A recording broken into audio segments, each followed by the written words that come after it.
بسم اللہ الرحمن الرحیم۔ شروع اللہ کے نام سے جو بڑا مہربان اور نہایت رحم کرنے والا ہے۔ حضرت ابو ہریرہ رضی اللہ تعالی عنہ سے روایت ہے کہ ایک دفعہ کا ذکر ہے، نبی صلی اللہ علیہ وآلہ وسلم لوگوں کے درمیان تشریف فرما تھے کہ ایک دیہاتی آیا اور آپ سے پوچھنے لگا کہ قیامت کب آئے گی؟ نبی صلی اللہ علیہ وسلم اپنی باتوں میں مصروف رہے، کوئی جواب نہ دیا۔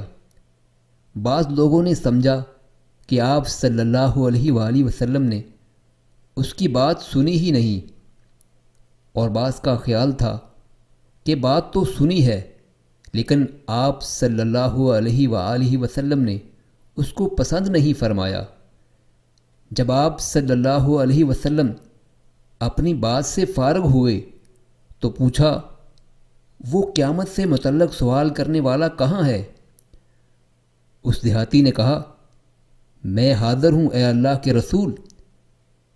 آپ صلی اللہ علیہ وآلہ وسلم نے فرمایا، جب امانت ضائع کی جائے گی تو قیامت کا انتظار کرنا۔ اس نے کہا، یہ کیوں کر ہوگا؟ آپ صلی اللہ علیہ وآلہ وسلم نے فرمایا، جب معاملات نااہل لوگوں کے سپرد کر دیے جائیں گے تو قیامت کا انتظار کرنا۔